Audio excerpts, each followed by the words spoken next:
मैं विश्वजीत आप लोगों का स्वागत करता हूं आपके अपने YouTube चैनल प्लांट एकेडमी पर। हम लोग पिछले वीडियो में बायनोमियल के बारे में सीखे थे और बायनोमियल के एक्सपेंशन को देखे थे। चलिए उसको थोड़ा सा रिव्यू करते हैं एक बार। हम बताए थे कि 1 + x⁴n रहे तो इसका एक्सपेंशन क्या होता है, nc0 a⁴n plus nc1 a⁴n-1 into x plus nc2 a⁴n-2 into x square, फिर डॉट डॉट लास्ट में क्या हो जाता था NCN x⁴n, ऐसा देखे थे। फिर हम लोग देखे थे कि अगर इसका TR कोई rth टर्म चाहिए तो ये क्या होता था NCr-1, ओके, a⁴ इस दोनों का डिफरेंस होता था n-r-1 इंटू x⁴ क्या होता था, जो यहाँ है वही पावर यहाँ आ जाता था x⁴r-1। अगर आप TR के जगह TR+1 निकाल रहे हो तब क्या होगा NCr a⁴n-r इंटू x⁴r, ये होगा इसका जनरल टर्म। इतना हम लोगों को पता है, ओके। फिर देखिए अगर 1 + a+x के जगह अगर हमारे पास 1 + x का पावर n हो तब क्या होगा, तो जहाँ भी a है उसके हर एक प्लेस पर क्या होगा 1 1 होने से 1 पर पावर कुछ भी हो इसका वैल्यू 1 ही रहेगा। तो इसका वैल्यू क्या हो जाएगा NC0 plus NC1x plus NC2x² plus NC3x³ dot dot अगर आगे बढ़ेंगे तो फिर क्या हो जाएगा NCN x⁴n, ऐसा हो जाएगा। ठीक है, क्यों?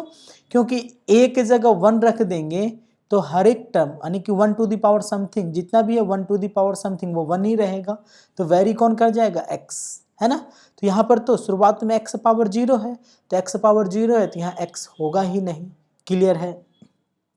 फिर देखे थे कि अगर हमारे पास a + x⁴n हो तो इसके एक्सपेंशन में टोटल नंबर ऑफ टर्म, इसके एक्सपेंशन में टोटल नंबर ऑफ जो टर्म था हमारा वो क्या था n+1, ठीक है।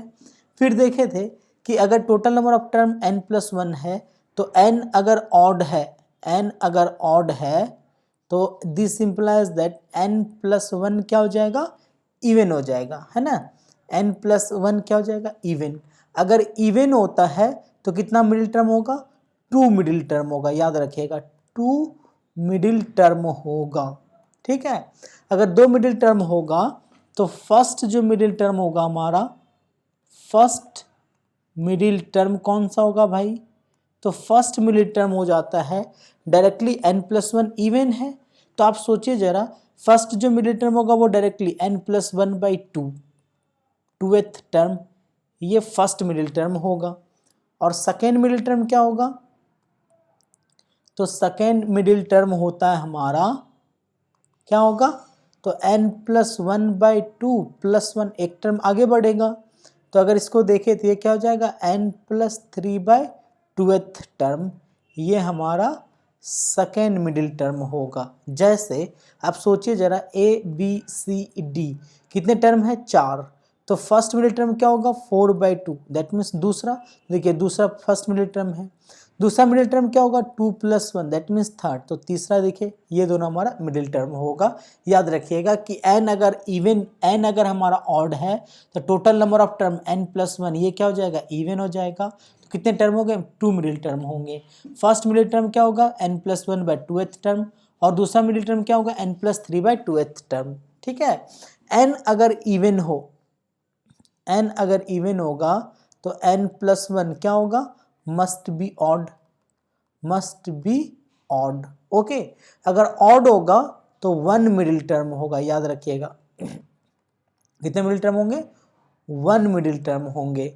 और इस कंडीशन में जो मिडिल टर्म होता है हमारा, इस कंडीशन में जो मिडिल टर्म होता है वो n+2/2th टर्म होता है, ठीक है। देखिए कैसे, अगर ध्यान दीजिएगा n अगर इवन है, ठीक है, n अगर इवन है तो तब क्या होगा, देखिए सपोज दैट a + b का पावर है n क्या है, इवन 5 है तो कितने टर्म होंगे, 5 t1 सॉरी 6 टर्म हो गए, पावर 5 है तो 6 टर्म होंगे, t1 t2 t3 t4 t5 T6, 6 middle term होंगे, ठीक है। अब देखिए इसमें जो मिडिल टर्म आएगा ये क्या आएगा, 3 वाला आएगा। हम क्या बोले, मिडिल टर्म का वैल्यू क्या होगा, n+2/2, ठीक है। अच्छा ये तो n इवन है ना, n इवन है तो मान लेते 6 है यहाँ पर, तो कितना हो जाएगा ये n T7 तक जाएगा, तब तो मिडिल टर्म हमारा T3 नहीं होगा, मिडिल टर्म हो जाएगा हमारा ये T3 है। मिडिल टर्म इस कंडीशन में थ्री टर्म इधर कैंसिल, मिडिल टर्म क्या हो जाएगा T4। तो मिडिल टर्म क्या बताए, जब n अगर इवन होगा तो मिडिल टर्म क्या होगा, n+2/2th टर्म, तो 6+2/2 कीजिए तो कितना होगा 8/2, that means 4th term middle term है और 4th टर्म है, ठीक है। याद रखिएगा, इस चीज़ का ध्यान रखना है हम लोगों को। अब चलिए स्टार्ट करते हैं क्वेश्चन को बनाना। क्वेश्चन नंबर 1 से बोल रहा है using binomial theorem prove that 6n-5n always leaves remainder 1 when divided by 25। Okay, तो बोला जा रहा है, हम इसके सॉल्यूशन की बात करते हैं। बोला जा रहा है हम लोगों को 6n-5n है, ठीक है। जब इसको 25 से डिवाइड करेंगे तो हमेशा रिमाइंडर क्या आएगा, 1, ये दिखाना है। तब हम लोग क्या करते हैं, इसको इस टर्म में तोड़ सकते हैं, 5+1 का पावर n -5n, ऐसा होगा। इसको लिख सकते हैं, ऐसा भी तो लिख सकते हैं, 1+5 का पावर n -5n। अभी 1+x के एक्सपेंशन को देखे थे कि अगर 1+x हो, देखिए 1+x के फॉर्म में हो तो एक्सपेंशन इस तरह से जाता है, ठीक है। अच्छा, तो अगर 1+5 का पावर n है तो इसका एक्सपेंशन क्या होगा, nc0 plus nc1 5 plus nc2 5 square plus nc3 5 cube, dot dot जब आगे बढ़ेंगे तो लास्ट में क्या होगा, ncn 5n अब -5n, ऐसा होगा। ओके, nc0 का वैल्यू क्या होता है, 1, nc1 का वैल्यू होता है n, पता है हम लोगों को nc1 का वैल्यू होता है n, तो nc1 का वैल्यू अगर n है तो ये क्या होगा 5n प्लस 5c2 इंटू 5 का स्क्वायर प्लस सॉरी 5 नहीं है यहाँ पर, n है ना। अच्छा यहाँ क्या है, nc2 होगा, हम 5c2 लिख चुके हैं यहाँ पर, ये क्या बन जाएगा nc2 5 का स्क्वायर, फिर यहाँ पर क्या हो जाएगा nc3 5 का क्यूब, ऐसा होगा। इस तरह से अगर आगे बढ़ेंगे डॉट डॉट तो यहाँ कितना हो गया ncn 5n -5n, ठीक है। अब यहाँ से -5n plus 5n cancel out, okay. अब यहाँ से यहाँ तक के पार्ट को देखें अगर, तो सबसे 5 का स्क्वायर कॉमन है, तो यहाँ क्या बचेगा nc2, यहाँ क्या बचेगा nc3 इंटू 5, फिर आगे बढ़ेंगे तो क्या होगा nc4 होगा, लेकिन क्या होगा जल्दी से बताइए, 5 का स्क्वायर रहा होगा, है ना। डॉट डॉट जब आगे बढ़ेंगे तो यहाँ क्या होगा ncn 5n -2, ऐसा रहा होगा, और प्लस ये वाला 1 को +1 हम लोग ऐसा लिख देते हैं। अब देखिए यहाँ से यहाँ तक ये कोई न कोई इंटीजर बनेगा, क्यों, क्योंकि nc2 का वैल्यू, किसी भी ncr का वैल्यू हमेशा क्या होता है, एक इंटीजर होता है, याद रखिएगा ncr का वैल्यू हमेशा एक इंटीजर होता है। तो इंटू 5 उसके साथ इंटीजर मल्टीप्लाइड है, दैट मीन्स ये हमेशा एक क्या होगा, इंटीजर बनेगा। तो इसको लिख सकते हैं 25k + 1, ठीक है, जहाँ पर कि k बराबर क्या हमारा nc2 प्लस nc3 इंटू 5 से dot dot plus ncn 5n -2, जो कि बिलोंग्स टू क्या है, जो कि बिलोंग्स टू है z, ओके। अब यहाँ से देखें तो इसका मतलब क्या हो गया कि 25k + 1, इसका मतलब क्या हो गया कि 25 से जब भी डिवाइड करेंगे तो रिमाइंडर क्या होगा 1, इट इज़ क्लियर, है ना, क्योंकि 25k + 1 आ रहा है। तो यहाँ से ये प्रूफ हो चुका है कि जब भी हम लोग 25 से डिवाइड करेंगे इस पार्ट को तो हमेशा रिमाइंडर क्या होगा 1 होगा। तो यहाँ पर लिख लेंगे that is if 6 to the power n minus 5n is divided by 25 is divided by 25, then we will always find remainder, we will always find remainder 1। ठीक है, चलिए क्वेश्चन नंबर 1 हो गया हमारा कंप्लीट। अब देखते हैं क्वेश्चन नंबर 2 को। क्वेश्चन नंबर 2 भी सेम पैटर्न का क्वेश्चन है। बोल रहा है यहाँ पर सॉल्यूशन की अगर बात करें, चलिए कलर चेंज कर ले रहे हैं। कह रहा है क्वेश्चन कि 9 to the power n plus 1 minus 8n minus 9 is divisible by 64। इसको दिखाना है कि 64 से डिविजिबल है। इसका मतलब 64 से डिवाइड करेंगे तो कोई भी रिमाइंडर नहीं आएगा। तो सिमिलरली इसको 1 + 8, ठीक है। अच्छा ऐसा करते हैं, 1 + 8 के पहले हम लोगों को इसको तोड़ लेना चाहिए। इसको लिख सकते हैं 9 × 9 to the power n, क्योंकि इंटू में तो पावर 1 करके इस फॉर्म में लिख सकते हैं -8n - 9।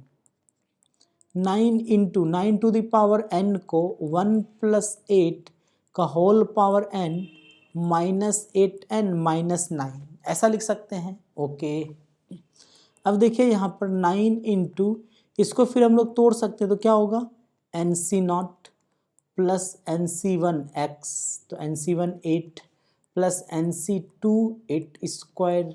इसी तरह से आगे बढ़ेंगे तो लास्ट में क्या होगा NCn 8 to the power n -8n - 9 ऐसा होगा।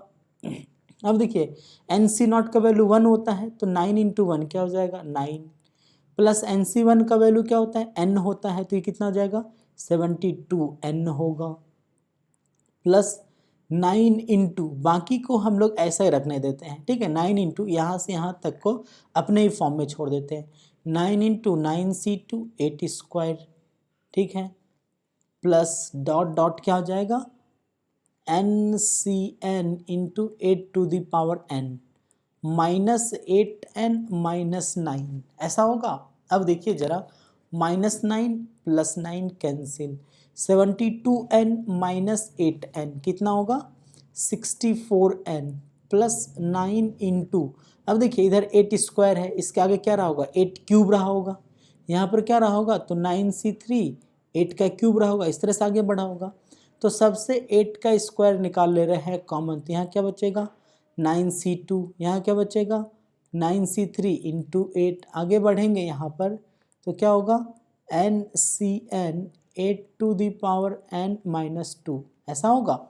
ओके, अब देखिए 8 का स्क्वायर क्या है 64, यहाँ भी क्या है 64, तो 64 निकाल ले रहे हैं कॉमन, तो यहाँ पर n प्लस अब क्या बचेगा 9 × NC2 plus NC3 × 8 dot dot अगर आगे बढ़ें तो NCn 8 to the power n - 2 ऐसा होगा।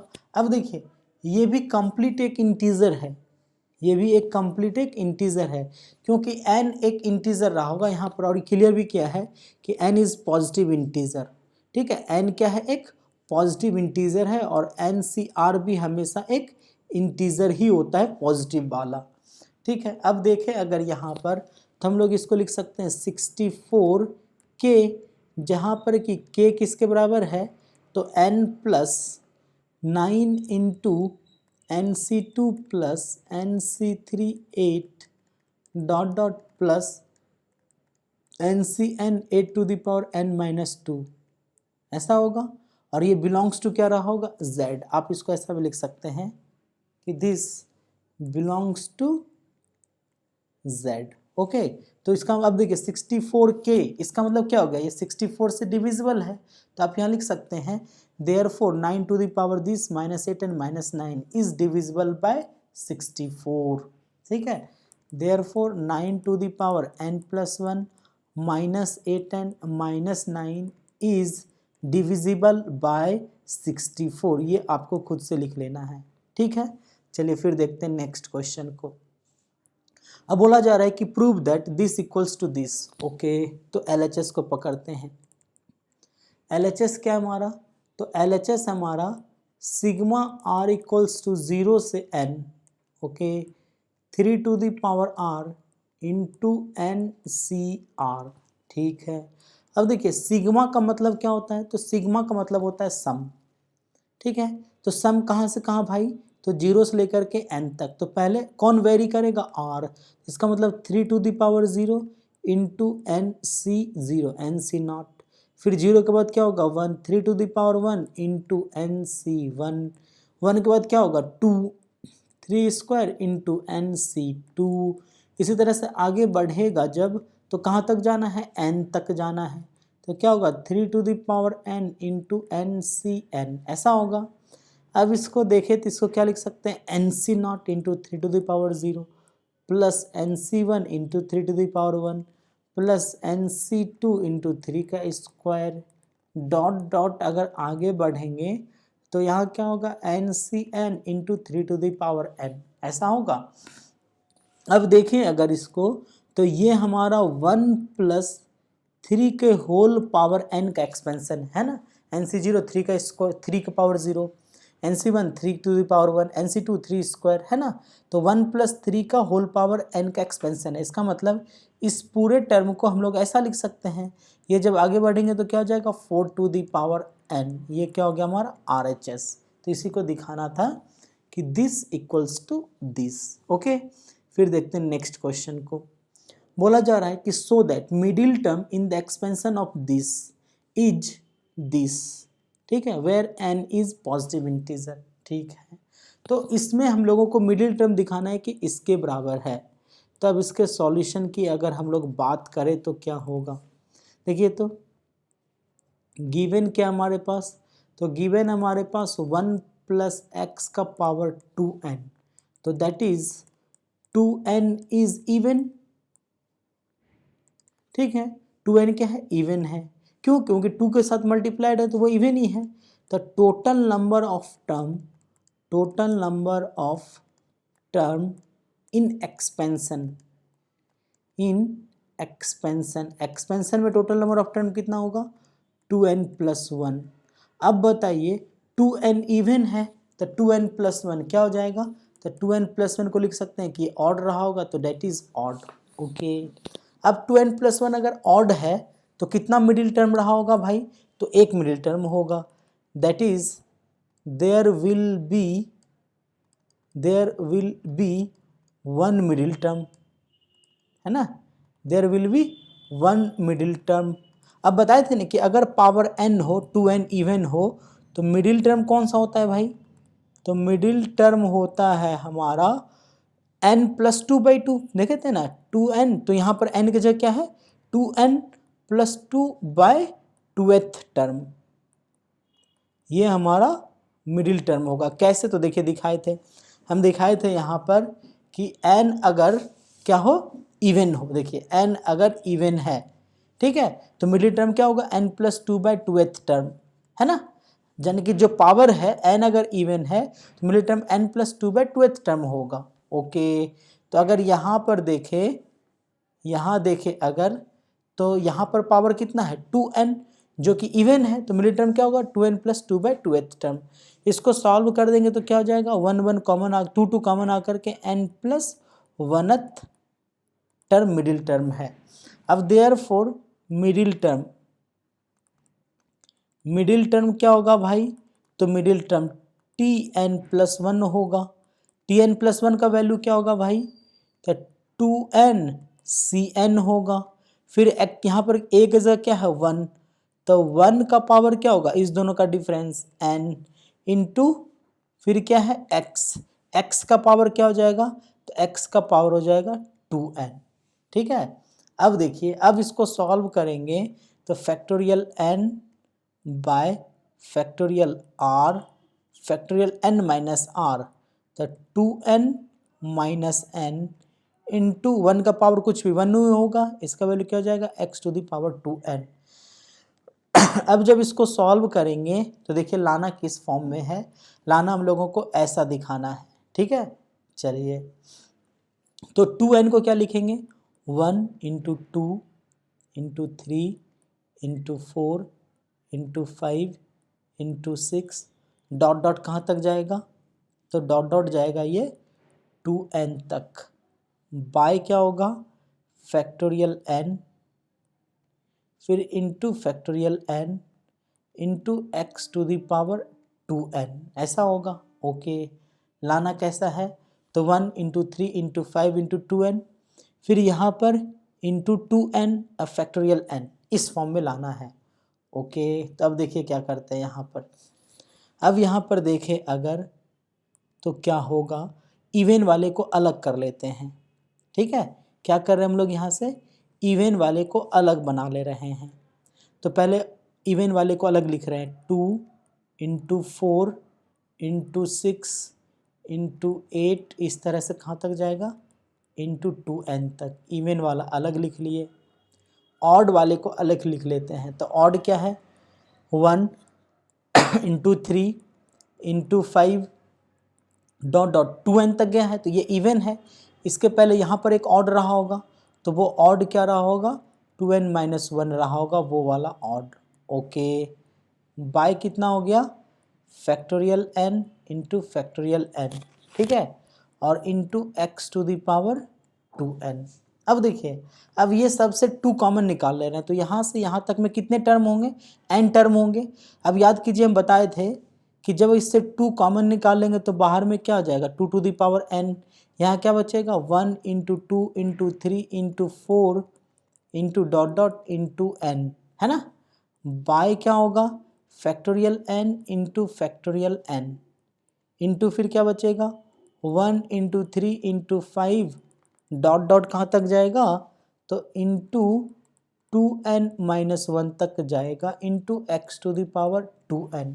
अब देखिए 1 इंटू 2 इंटू 3 इंटू n, तो ये भी फैक्टोरियल n, ये भी एक फैक्टोरियल n कैंसिल आउट, तो फाइनली क्या बचेगा हमारे पास 1 इंटू 3 इंटू 5, है ना, dot dot into 2n minus 1 by factorial n into 2 to the power n into x to the power 2n, आ गया हमारा वैल्यू।